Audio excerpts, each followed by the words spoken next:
when you're in that truck and you're going out there where you know people are about to kill you or want to try to kill you, you don't feel as tough as you are. There was a helicopter trying to tell the truck behind us, who had the Malaysian interpreter, to tell the Malaysians to turn. By the time the radio traffic got from the helicopter to the truck behind us to the driver, we passed the road we were supposed to turn on because there's no street signs in Mogadishu. That happened about 4 times.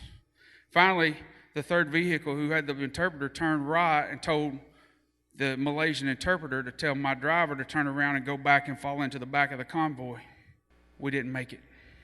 We pulled up, and all of a sudden my vehicle stopped. We couldn't see outside. I didn't know the Malaysians were in charge of the vehicle, and all of a sudden the Malaysian driver comes blowing back in the cab with us.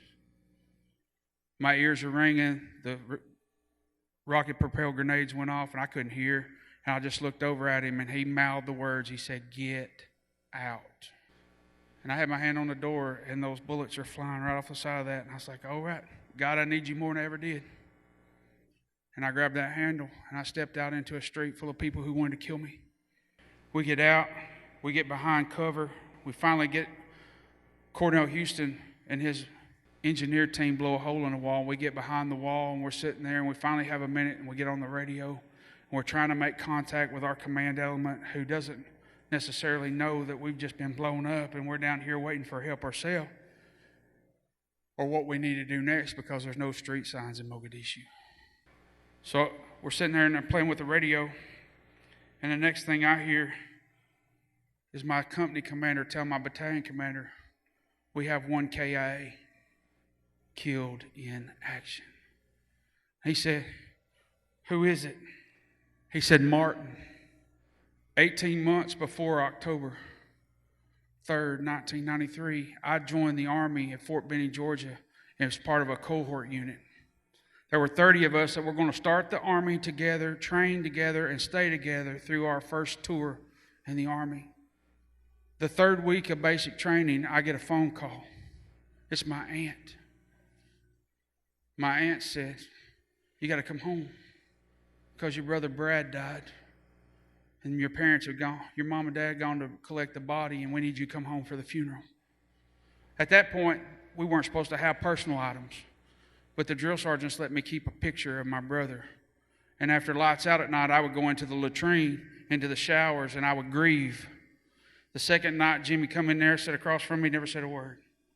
3rd night, Jimmy came back in there, and Jimmy said, I said, "What are you doing, Jimmy?" He said, "I'm not going to let you cry by yourself." And Jimmy sat in that latrine with me and let me cry. And I just heard somebody tell me he died on the other side of town in the street without street signs. I lost it for just a few minutes there. We finally made radio contact and let them know that we were alive. I heard them say over the radio, they said, "What's the status of 2nd platoon?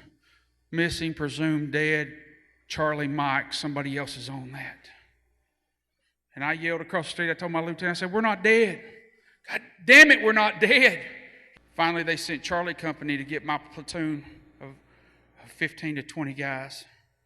And we became the 3rd rescue mission. We got Chopper 1 that went down, Chopper 2, and now I'm part of the lost platoon. Charlie Company sent up some flares. We tried to work to them. They tried to work to us. And all night we're trying to fight up the street. We finally got to a point where we're carrying more dead people and wounded people than we could pack. And that's when we became what they call combat ineffective, because we couldn't get across the street, because the people that we needed to cover us while we were running across the street was laying over there shot or dead. Charlie Company finally came and got us, or worked their way to us. Our vehicles have got blown up. Now we got 30 guys, and they had vehicles full of people. We're not going to sit on the dead and the wounded, so they tell me to get in. I look like shit. They said, "Get in."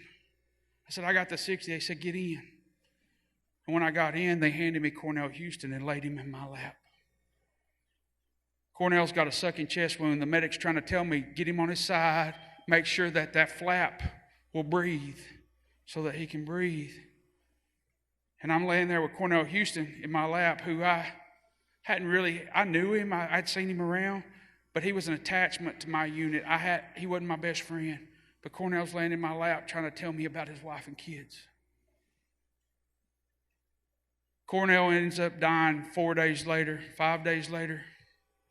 We get him doctored, we get him saved, he gets to Germany and dies of an infection. We all got an infection in Mogadishu.